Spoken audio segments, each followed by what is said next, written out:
Hi, welcome to our channel where we share the most intriguing stories. When my aunt left me a forgotten island in a lake now ruled by gated luxury and HOA politics, I thought it was just peace she passed down. I was wrong. It wasn't an inheritance. It was a battlefield. And the war didn't begin with noise. It began with a letter demanding a bridge. When my aunt left me the island, most people assumed it was some eccentric inheritance joke, a sentimental patch of rock and reeds barely worth the paperwork. What I actually received was 6 acres of untouched calm in the middle of a lake that had slowly turned into a circus of gated communities, paddleboard influencers, and people who thought a jet ski was a personality. I moved fast, seized the opportunity, built a modern retreat powered entirely by solar panels, backed by battery storage and water filtration systems that made the house almost insultingly self-sufficient. For me, it was personal. My aunt used to bring me here when I was a kid, teaching me how to fish and telling me that independence wasn't about isolation, it was about control. I took that lesson literally. By the time my family and I arrived for our first proper weekend, the place felt finished in the way only something deeply earned can feel. My wife Liz walked barefoot across the deck with a mug of coffee. The kids laughed as they tested how far their voices carried over open water, and I leaned on the railing watching the sunlight drag long gold lines across the surface of the lake. From the opposite shore, Silver Bay shores looked like a polished postcard. Identical houses, manicured sand, perfect little lounge chairs lined in military rows. I noticed the glances. A few people standing near the water pointed. Someone lifted a phone. I waved casually. If you build a floating dream, people will stare. That part didn't bother me. What did bother me arrived the next afternoon, delivered by a stiff-faced courier who stepped onto my private dock as if approaching a hostile embassy. He handed me a sealed envelope with the bold header of Silver Bay Shores Homeowners Association stamped across the top and left without a word. Inside was a letter so confident in its absurdity that I actually laughed the first time I read it. They were formally instructing me to construct a pedestrian bridge from their beach directly to my island, citing a community integration initiative and enhanced recreational accessibility standards. They demanded it be completed within 48 hours and warned that failure to comply would force the association to exercise its right of access independently. There was even a suggested design aesthetic attached, complete with railings and a color palette. I reread the letter slowly, that amused disbelief draining into something colder. I was not a member of their association. My land was legally separated, registered, water rights included.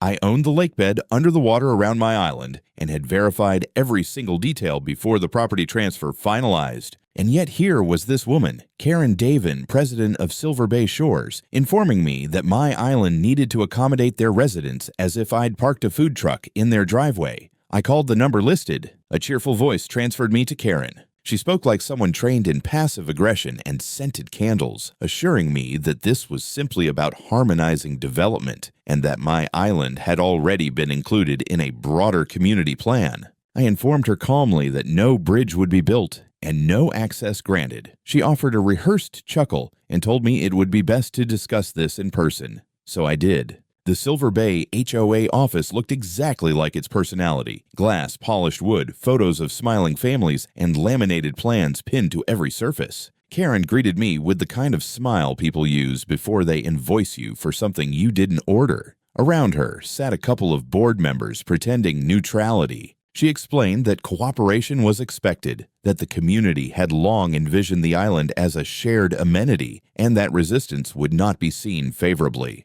I reminded her politely and very clearly that the island was private property, that I had no contractual relationship with her association, and that any effort to enter or modify my land would be treated as trespassing. Her smile thinned, her voice lowered so only I could hear it. She told me that I did not want to be the one person who refused to cooperate with the neighborhood, that Silver Bay resolved things quickly, and that people who complicated that process tended to regret it.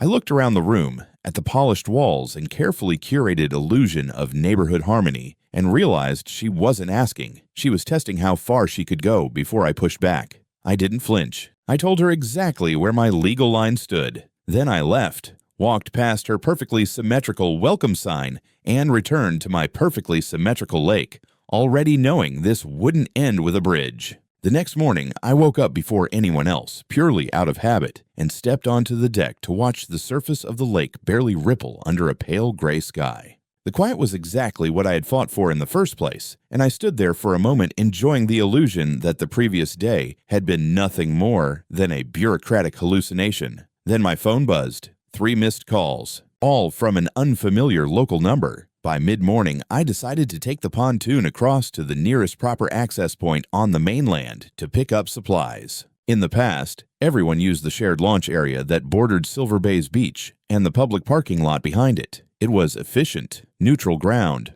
or at least it had been until Karen apparently decided to start redesigning reality. As I approached the shore, something immediately looked wrong. Where there had always been open sand and a simple wooden walkway, stood a metallic gate flanked by plastic barriers and a sign that made my forehead tighten. Private HOA Beach. No mooring.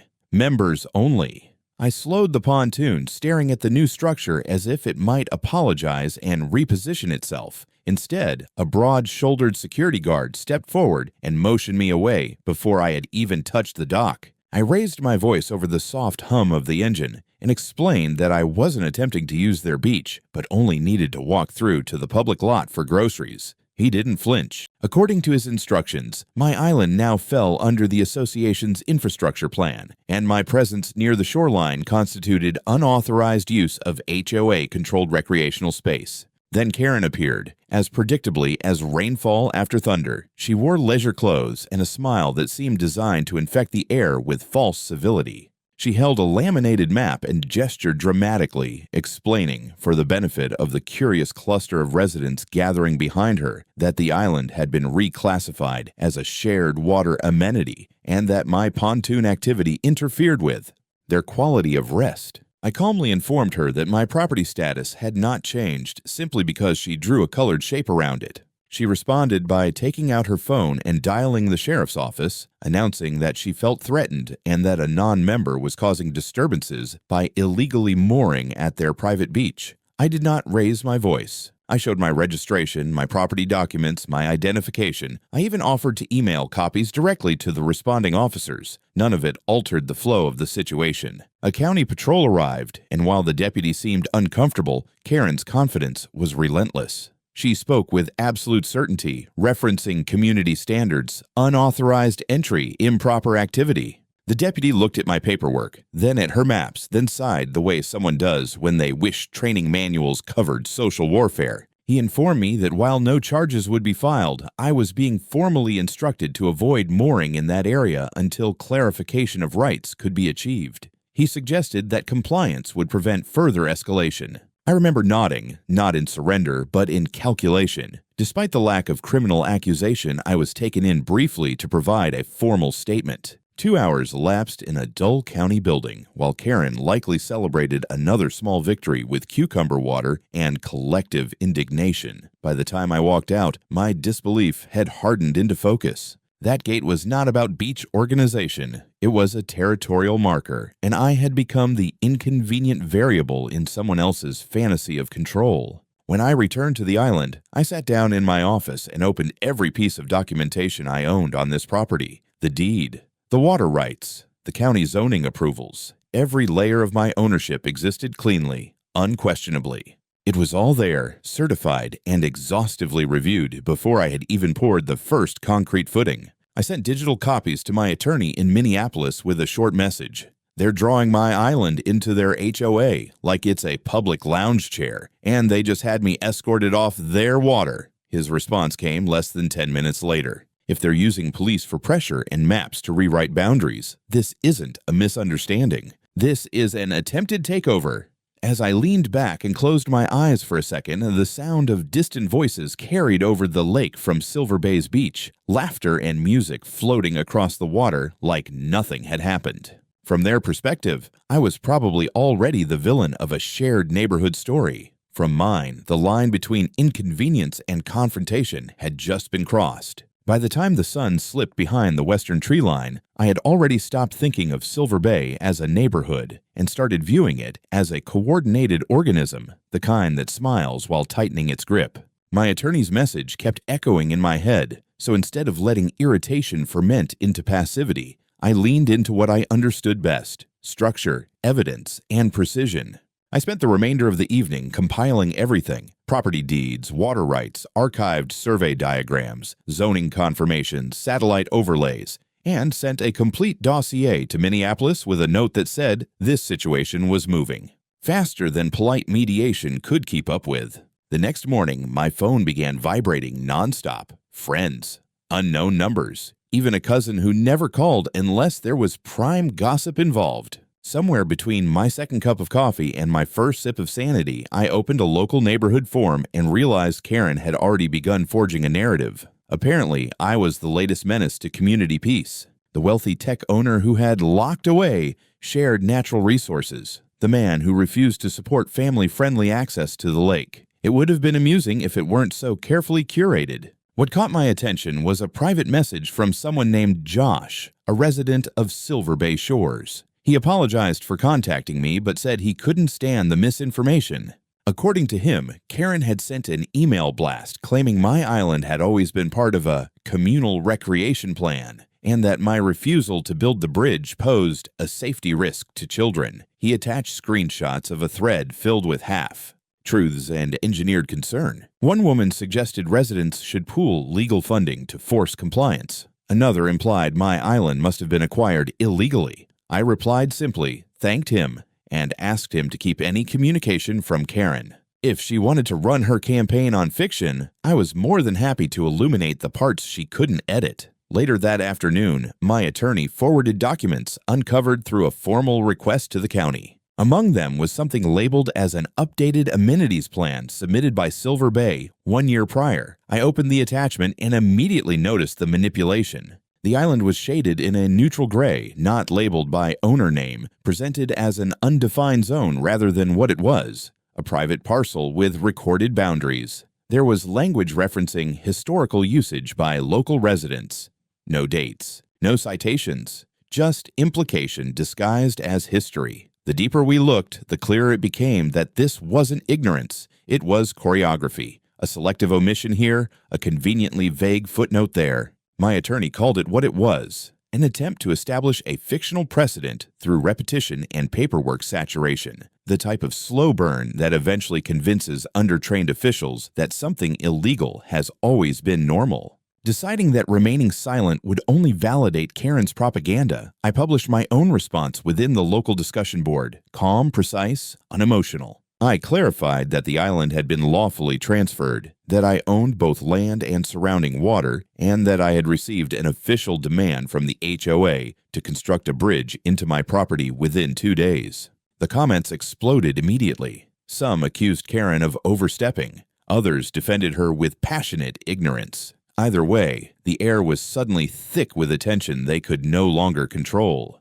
By evening, a local reporter reached out and asked if I was willing to speak about the escalating dispute. I told him not yet, but soon. There was still too much I didn't know about how far this was prepared to go. Meanwhile, within Silver Bay walls, Karen doubled down. Another email blast went out treating the situation as a minor delay in an otherwise inevitable process. She spoke of cooperation, of shared values, of vision for the future. At the bottom of her message was a clear line stating that access rights would be legally pursued if I continued to resist coordination. I closed my laptop, stepped out onto the deck, and watched the lake stretch wide and silent under the evening sky. Across the water, the boardwalk lights of Silver Bay flickered on one by one. They weren't building a bridge yet, but mentally, they had already started crossing it. The first sign that Karen had transitioned from psychological warfare to physical intrusion came before I even finished my morning routine. A low metallic thudding echoed across the water, irregular but persistent, like someone trying to drive a thought into the lake itself.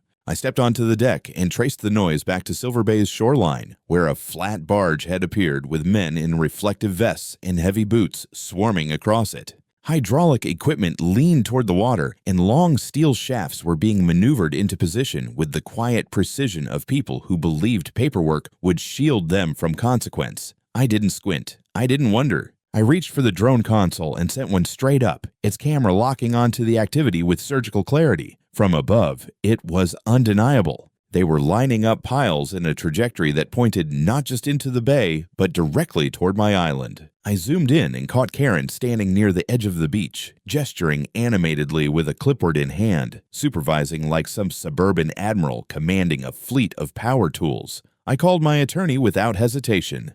He told me to document everything and not engage emotionally. That advice aged beautifully for approximately 10 seconds. I boarded my pontoon and steered toward the construction zone, keeping a careful distance as I raised my voice over the machinery and asked the crew leader what in the name of common sense he believed he was doing. He waved a laminated permit at me and explained in sterile tones that they were installing a temporary pedestrian structure authorized by the Silver Bay Association for the benefit of community safety and controlled access. Karen stepped forward before I could reply. She smiled as though this were a town fair ribbon cutting instead of a borderline invasion. She informed me that they were only constructing within what she described as community impact boundaries, and that the permanent escalation phase would be reviewed after initial structural stability testing. I told her that my land and the water around it were private, that she had zero permission, and that this exercise was trespass in a hard hat. She tilted her head and murmured something about cooperative vision and procedural inevitability. I hit the button to record on every device I owned. 2 drones now hovered, framing the site from multiple angles. I placed markers by GPS in the water to log the exact boundary lines they were ignoring. When one worker waded forward and drove a stake into the shallow ground just feet away from my rocky shoreline, I felt something in my jaw lock permanently into place. Law enforcement and county offices were notified within minutes. When the sheriff arrived, he looked like a man trapped in a conversation he never consented to. Karen handed him neatly sorted documents, her tone sugared with rehearsed composure. She insisted the work was temporary. I handed him high-resolution footage showing the stakes planted well inside my registered boundary. He exhaled, long and tired, and asked the crew to pause their operations pending clarification. The men slowed, then stopped. The lake went quiet again, but it did not feel peaceful. It felt staged. Back on the island, I uploaded everything and marked the timestamps. The drones didn't stop orbiting. Through their microphones, I later caught one worker saying something about, once the bridge is up, they can't unbuild it. That small sentence carried the desperation of a lie trying to become reality. By sundown, my attorney was drafting emergency court requests to block further work and escalate this to every department that might still remember what private property meant. Across the water, the machine stood idle like frozen threats. Karen had not built her bridge yet, but she had done something far more foolish. She had left evidence. The silence that followed the halted construction was not peace. It was simply the sound of people waiting for paperwork to catch up with ambition. I watched the abandoned equipment from my deck with the kind of focus usually reserved for unstable machinery or relatives carrying wine near white carpets. My attorney moved fast. By the following morning, a formal emergency motion had been filed requesting an immediate court order to freeze any and all construction activity within my water boundaries. The drones remained airborne, documenting every twitch on the opposite shore. Karen, however, did not retreat. Instead, she pivoted. Within 2 days, Silver Bay issued another email blast describing the situation as a temporary complication caused by overzealous interpretation of property lines. She framed it as if I were the emotional party, someone afraid of cooperation, someone allergic to progress. Her writing was impressive in its confidence, like watching a magician trying to convince you the rabbit had always been a tax auditor. My legal team began combing through every document Silver Bay had submitted in the last year. That was when the oddities surfaced. The engineering stamp on the bridge design did not align with the public license database. The signature tied to permissions matched that of a civil engineer who relocated to another state the previous year. When contacted, he expressed genuine confusion, then concern, then something close to fury when shown the scanned seal. He confirmed he had never signed off on a pedestrian structure connecting to any privately owned island. The deeper the excavation went, the more the foundation of Karen's narrative began to crumble. Property plans had been altered in subtle but precise ways. The island digitally muted into anonymity, its legal identity stripped in favor of generic shading and ambiguous labeling. The scale was not ignorance, it was architecture. Then came the anonymous email forwarded directly to my attorney. The sender did not include a name, only a statement that suggested urgency and conscience. Attached were internal communications between Karen and several board members. One message stood out like a flare. It read, "Begin preliminary operations immediately. Once physical progress is visible, we anchor the outcome. Public sentiment will follow." The anonymity did not last long.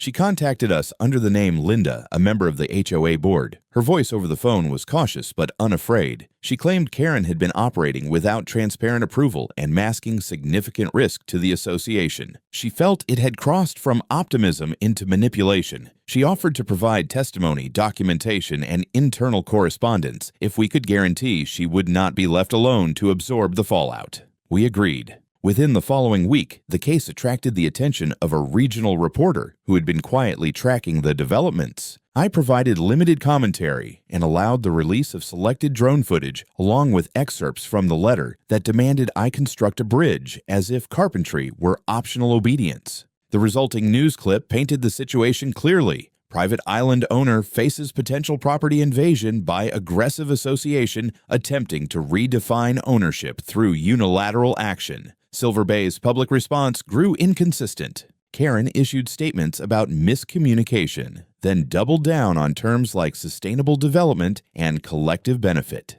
Internally, panic grew. Linda followed through with more documents. Email chains revealed Karen's tone shift from absolute certainty to thinly veiled urgency. She had known the risk. She had chosen speed instead of legality. As I leaned over my desk late that night reviewing timestamps and notes, I realized this was no longer a territorial quarrel. It had become an anatomy lesson, and Karen had graciously donated the scalpel. The emergency court order arrived faster than I expected, and when it did, it landed with the weight of something that finally spoke a language Karen could not sweet talk into submission. All construction activity connected to the proposed bridge was formally suspended until ownership boundaries and permitting legitimacy could be fully reviewed. Silver Bay was instructed to maintain the current site status and preserve all documentation. In legal terms, it was a pause. In practical terms, it was a muzzle. Karen's tone shifted almost overnight. Her outer shell remained polished, but the velvet certainty had been replaced by sharp defensiveness. She began publicly suggesting that the entire situation was the result of misinterpretation of preliminary drafts and maintained that her intentions had always centered on community safety. Meanwhile, the county announced an open planning commission hearing to examine how Silver Bay had obtained authorization for shoreline construction so close to a privately held parcel. My attorney and I prepared like surgeons walking into an operating theater with full daylight and an audience. The commission meeting took place in a stark civic building that smelled faintly of carpet cleaner and passive aggression. Rows of metal chairs filled quickly with curious residents, Silver Bay members, reporters, and a few individuals who seemed to have confused civic governance for live entertainment. Karen arrived with her lawyer and a thick binder held with artificial confidence. I arrived with satellite maps, survey overlays, sworn statements, and enough digital documentation to make a cartographer weep with joy. When it was Karen's turn to explain her actions, she spoke of historical usage, of safety measures, of evolving need. Her attorney framed the bridge as a response to changing recreational patterns rather than calculated encroachment. But when my counsel presented our evidence, the temperature in the room shifted perceptibly. GIS boundaries aligned on screen with clarity that was impossible to reinterpret. Drone footage presented not just proximity, but invasion. The engineer whose credentials had been quietly misused testified by video, his voice calm but pointed as he denied any involvement or authorization. Then Linda rose. She identified herself as a current member of the Silver Bay Board and spoke with composed gravity. She confirmed Karen had initiated construction without comprehensive approval, had suppressed concerns raised by other members, and that key narrative elements had been deliberately altered to streamline outcome rather than ensure legality. Equal parts controlled and cathartic. Her testimony fractured what little credibility Karen had left intact. The county planning supervisor asked Karen to explain the altered documents. Her response tried to bridge confusion with charisma, but the words slipped, staggered, and regrouped awkwardly into implausibility. When asked how a private island became a neutral amenity without consent, she faltered. And when pressed on whether she had personally overseen initial construction direction, her silence spoke louder than the echo of every drone clip looping behind her. The commission ended the session with a formal statement ordering a full investigation into fraudulent permitting and the misuse of licensing credentials. Construction authority was revoked. Any future application from Silver Bay tied to shoreline expansion would require direct legal review and senior authorization. Karen exited surrounded by reporters. I left flanked by paperwork and a quiet sense of precision not usually associated with bureaucracy. Back on the island, the stillness returned, but it had changed character. It was no longer merely a buffer between me and the mainland. It had become evidence of ownership reaffirmed through procedure and clarity. Across the lake, Silver Bay looked less like a collective and more like a cracked illusion struggling to hold symmetry. Karen had tried to redirect infrastructure. Instead, she had triggered structural collapse. The legal tide turned sharply after the commission hearing, and Silver Bay's confident rhythm collapsed into frantic improvisation. I could feel it even from the distance of the lake, the way uncertainty radiates when arrogance finally meets documentation. Official letters from the county began arriving with alarming regularity, not to me, but addressing the association itself, outlining violations, procedural inconsistencies, and formal notices of review. Karen's polished newsletters ceased entirely. In their place came silence heavy enough to suggest damage control meetings being held behind locked doors and carefully frosted glass. My attorney called late one afternoon, his voice carrying an unmistakable shift in tone.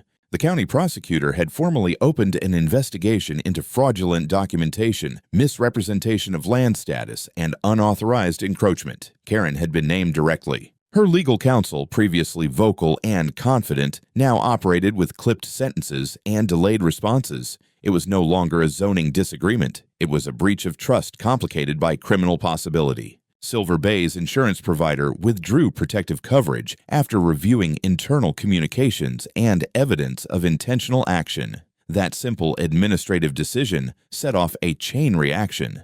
The board, now fully aware of the potential liability Karen had dragged them into, began distancing themselves publicly. Emergency meetings were announced. Terms like fiduciary oversight and emergency restructuring entered their vocabulary with almost comedic panic. Linda contacted me again, this time no longer whispering. She sounded exhausted, but resolute. Karen had attempted to retain control of the board, but the members had voted to suspend her pending further legal outcomes. A motion had been filed to remove her from the presidency altogether, citing negligent leadership and unauthorized execution of high-risk projects. It was the first moment in this process where I sensed actual fracture from within. Meanwhile, my legal team prepared our civil case with surgical specificity. We claimed damages not only for construction intrusion and coastline disruption, but also for reputational impact and emotional distress caused by Silver Bay's targeted misinformation. I provided the documentation without hesitation.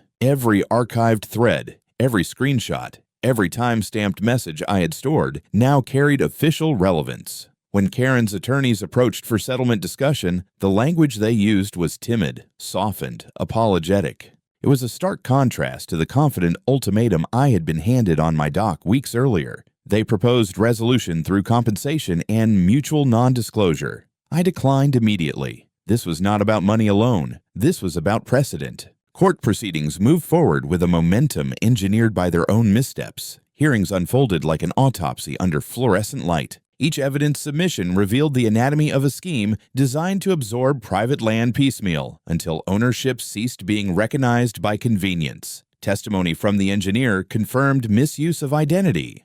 Linda's testimony painted Karen not as misguided, but as meticulously intentional. As I listened, legally composed but internally alert, I realized something both unsettling and oddly reassuring. Karen had never anticipated resistance. Not competent resistance, not someone with records, clarity, and refusal to flinch. Her strategy had relied on the assumption that ownership was flexible if asserted loudly enough. She had failed to calculate stubborn intelligence. By the time the hearing adjourned, it was clear this would not dissolve quietly. The judicial mechanisms were no longer circling the matter. They were descending. The verdict did not arrive with drama or raised voices. It came with the steady authority of sealed paper and measured language, the kind of finality that leaves no room for reinterpretation or performative outrage. The judge spoke slowly, as if every syllable carried the accumulated weight of the last few months. And with each sentence, it became increasingly clear that Silver Bay's fantasy had finally encountered a reality it could not repaint.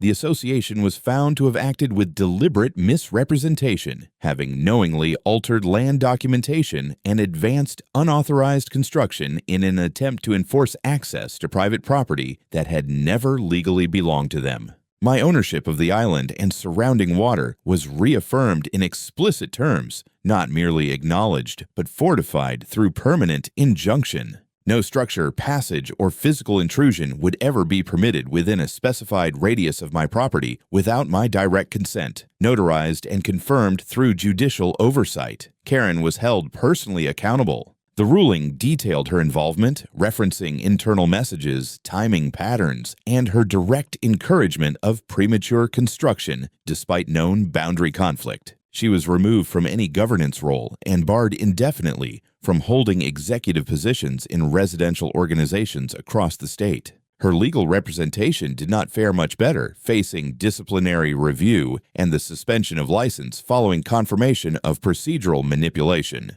The association itself was dissolved, stripped of authority after a series of audits confirmed systemic mismanagement and intentional disregard for property law. Compensation was granted in my favor, covering damage to the shoreline, legal expenses, reputational restoration, and non-economic distress resulting from coercive pressure and attempted entitlement over my land. It was not the monetary figure that registered, though it was substantial, but the acknowledgement that the harm inflicted had been more than bureaucratic annoyance. It had been strategic violation. The lake quieted again as weeks passed. The construction debris was removed, the unauthorized pilings extracted, and the shoreline gradually returned to something resembling peace. But the absence of noise carried a different resonance now. It was not merely solitude, it was earned quiet. 6 months later, I returned to the mainland where the old Silver Bay beach once bristled with exclusion and false ownership. The space now fell under direct county supervision, repurposed into a transparent public park with defined access and responsible oversight. The views remained stunning, the water unchanged, but the arrogance that once dictated its use had evaporated like fog under direct sun. At the edge of the shoreline, precisely aligned where the Phantom Bridge might have once anchored its first deceitful support beam, stood a new sign.